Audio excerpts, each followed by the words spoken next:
Halo Sobat Lifestyle One, saya Dr. Dewi Widyastuti, spesialis penyakit dalam. Kali ini kita akan membahas tentang apa itu diabetes mellitus.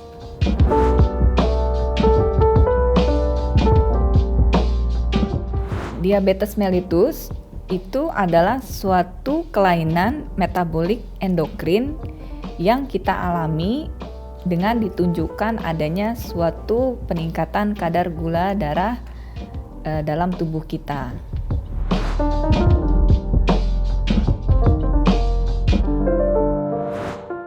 Ada beberapa klasifikasi dari diabetes mellitus ini. Yang kita kenal adalah yang pertama diabetes tipe 1. Diabetes tipe 1 ini dialami oleh mereka yang mengalami kegagalan absolut atau kegagalan mutlak pada pankreasnya, karena si sel pankreas tersebut tidak bisa menghasilkan insulin endogen. Dan yang kedua adalah diabetes tipe 2. Diabetes tipe 2 di sini berperan pada prevalensi 20% orang-orang yang dengan diabetes. Nah, diabetes tipe 2 ini disebabkan oleh adanya suatu resistensi insulin. Jadi, di mana sel pankreas kita ini masih bisa menghasilkan insulin, tetapi yang pertama adalah mungkin jumlah produksinya kurang, atau si insulin ini bisa diproduksi tetapi kualitasnya buruk. Nah, yang ketiga adalah diabetes kehamilan. Diabetes kehamilan ini dialami oleh ibu hamil karena akibat perubahan hormonal pada saat kehamilan. Dan yang keempat adalah diabetes tipe lain. Biasanya diabetes tipe lain ini beberapa penyebabnya diakibatkan oleh suatu kelainan endokrin.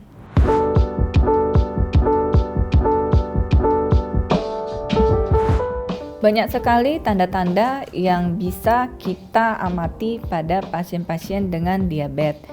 Di antaranya adalah keluhan klasik, yaitu sering merasa haus, sering merasa lapar, dan juga sering buang air kecil. Itulah 3 gejala klasik dari diabetes. Namun jangan lupa, banyak sekali keluhan-keluhan lainnya yang juga bisa mengarah kepada diabetes.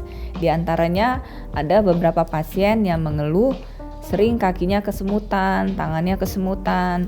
Kemudian juga ada yang mengalami rasa lemas sepanjang hari yang tidak dapat dijelaskan. Kemudian juga adanya berat badan yang turun yang tidak dapat dijelaskan.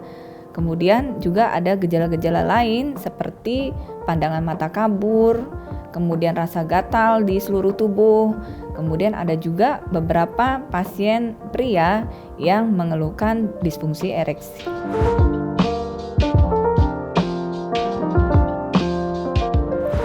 Sebenarnya pada wanita ataupun pria memiliki kemungkinan yang sama ya untuk mengalami diabetes ini. Namun nanti kita membedakannya adalah dari faktor usia. Kalau untuk faktor usia di bawah 40 tahun, biasanya kita harus berpikir bahwa seseorang tersebut apakah memang menderita diabetes tipe 1. Karena apa? Karena memang diabetes tipe 1 itu dialami karena faktor genetik atau kerusakan beta pankreas secara mutlak. Lalu yang kedua, bila penderita tersebut berusia di atas 40 tahun, maka sebaiknya kita lakukan screening test. Screening test ini bisa kita lakukan diantaranya untuk menentukan kadar gula darah, seperti pemeriksaan gula darah sewaktu, gula darah puasa, gula darah 2 jam setelah makan, ataupun yang lebih baik lagi adalah pemeriksaan dengan gold standar, yaitu pemeriksaan HbA1c.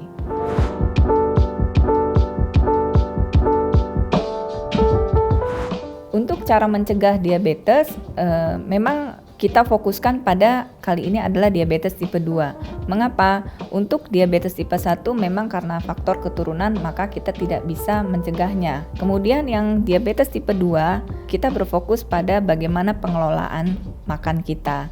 Yang pertama, untuk pengelolaan makan, sebaiknya kita memperhatikan istilah 3J. 3J itu adalah yang pertama, masalah jumlah makan atau porsinya. Jadi yang kita fokuskan di sini adalah pembatasan karbohidrat. Jadi bukan berarti pasien-pasien diabetes itu tidak boleh makan ini itu. Nah, kebanyakan pasien-pasien kita di rumah sakit karena saking takutnya dia makan ini itu sehingga dia mengalami malnutrisi ya karena ketakutan untuk makan. Yang kedua adalah masalah jenis makanan. Jenis makanan penderita diabetes diusahakan sebaiknya adalah bervariasi. Utamakan untuk diperbanyak jenis makanan sayuran, karena sayuran dan buah-buahan di sini ditujukan adalah untuk mempertahankan serat di dalam saluran pencernaan agar tetap lebih lama kenyangnya. Dan yang ketiga adalah masalah jam makan. Nah, jam makan di sini sebaiknya penderita diabetes tepat waktu. Kenapa begitu? Tepat waktu di sini adalah agar mengusahakan distribusi kadar gula darahnya dia itu menjadi merata. Nah, jam makan untuk pasien-pasien diabetes disarankan dibagi menjadi 6 waktu makan, yaitu terbagi menjadi 3 kali makan besar dan 3 kali makan snack. Sering pertanyaan yang muncul adalah, kenapa dok menjadi 6 kali makan? Dianggap bahwa dengan 6 kali makan, maka mereka dianggap makannya menjadi lebih banyak. Sebetulnya tidak demikian. Karena yang ditambah di sini adalah frekuensinya dan bukan jumlahnya. Jadi untuk masalah jumlah itu tetap berfokus atau bertitik pada berat badan dan tinggi badan. Nah, di situ ada penghitungan rumus tersendiri untuk menghitung berapa kalori jumlah yang bisa kita konsumsi dalam sehari.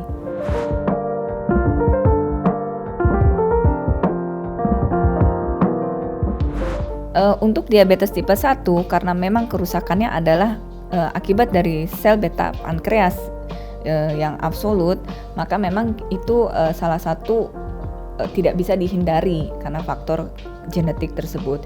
Nah, caranya adalah memang tinggal bagaimana kita mengelolanya. Untuk diabetes tipe 1 ini kita sebut dengan diabetes dependence on insulin. Jadi bagi penderita diabetes tipe 1 memang tidak bisa lagi kita sarankan untuk menggunakan obat-obat anti diabetes yang oral atau minum.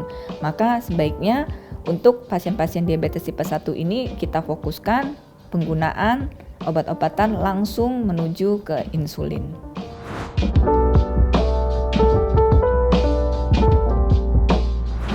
Beda antara pengobatan insulin dan obat-obat anti diabetes oral atau minum itu memang sangat jauh berbeda. Dari tujuannya, insulin ini diciptakan adalah untuk sebagai pengganti insulin yang ada dalam tubuh manusia atau kita sebut dengan human insulin atau kita sebut dengan insulin endogen. Nah, sebetulnya dari patofisiologi itu sendiri kita harus pahami bahwa tubuh manusia ini memiliki satu organ yang kita sebut dengan pankreas. Ini berfungsi sebagai pabrik insulin dalam tubuh kita yang menghasilkan human insulin. Nah, ketika terjadi kegagalan sel beta pankreas secara absolut atau yang terjadi pada diabetes tipe 1, maka si pabrik insulin ini memang betul-betul gagal produksi. Dia tidak bisa sama sekali memproduksi insulin, sehingga memang harus disupport insulin dari luar atau kita sebut dengan insulin eksogen. Maka diciptakanlah insulin buatan manusia. Nah, karena itu mengapa pada pasien-pasien diabetes tipe 1 memang pada dasarnya adalah pengelolaannya harus dengan pengobatan insulin. Nah, yang kedua, untuk diabetes tipe 2 ini memang penyebabnya agak sedikit berbeda, walaupun 20% faktor keturunan itu ada ikut berperan. Nah, namun yang paling sering terjadi adalah karena faktor gaya hidup. Ya, maka kita harus menerapkan bagaimana cara memodifikasi lifestyle atau gaya hidup si pasien tersebut. Ada 5 pilar dalam penata laksanaan diabetes tipe 2. Yang pertama adalah masalah edukasi. Edukasi di sini tentang diet ya. Yang pertama, diet sudah kita jelaskan tadi tentang bagaimana membagi makan ya. Ada 3 prinsip yang namanya kita sebut dengan 3J. Selain diet, juga kita harus memperhatikan penurunan berat badan. Bagi orang-orang yang obesitas atau dengan peningkatan berat badan yang besar dengan indeks massa tubuh di atas 30, ya memang kita harus melakukan penurunan berat badan sebaiknya sekitar 5-10% dari berat badan awal selama 6 bulan ya. Jadi tidak boleh melakukan penurunan berat badan secara mendadak atau drastis. Misal banyak orang di luar sana kadang-kala ada yang menginginkan atau offering penurunan berat badan 10 kilo dalam 1 bulan. Nah, itu sebenarnya bukan satu langkah yang baik. Karena memang ada satu tata cara yang baik untuk penurunan berat badan itu sendiri adalah untuk shift-nya 5-10% dalam waktu 6 bulan.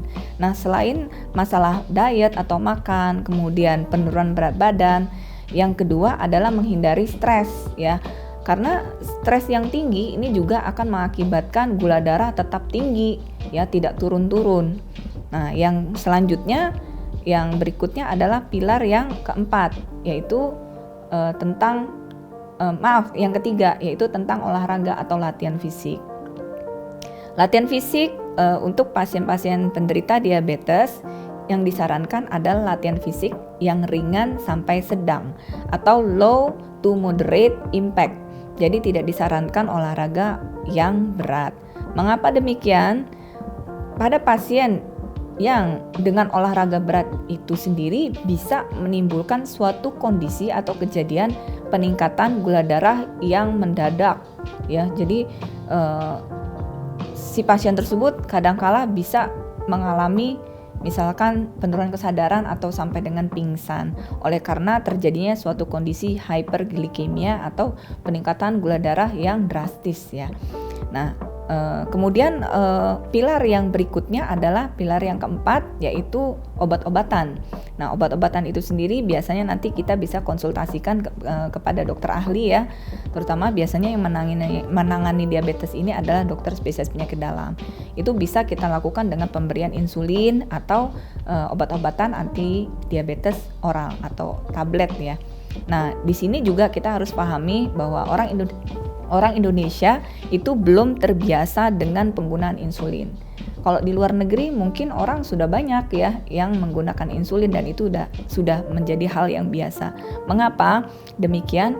Karena kita harus pahami bahwa penggunaan insulin lebih dini itu lebih bagus ketimbang kita menundanya. Early insulin is better. Dan yang kelima adalah self-monitoring blood glucose. Artinya apa? Yang kelima adalah bagaimana cara kita memonitor gula darah secara teratur. Nah, sebaiknya bagi penderita diabetes di rumah disarankan untuk memiliki alat pengecekan gula darah sendiri atau kita sebut dengan glukometer. Mengapa demikian? Supaya kita apabila mengalami suatu kondisi hipoglikemi mendadak atau hiperglikemi mendadak, penurunan gula darah yang drastis atau tiba-tiba ataupun peningkatan gula darah yang drastis atau tiba-tiba, kita bisa melakukan pengecekan dengan segera. Sekian penjelasan saya tentang diabetes mellitus. Saya Dr. Dewi, spesialis penyakit dalam. Bila ada pertanyaan, silahkan tulis di kolom komentar di bawah ini. Terima kasih.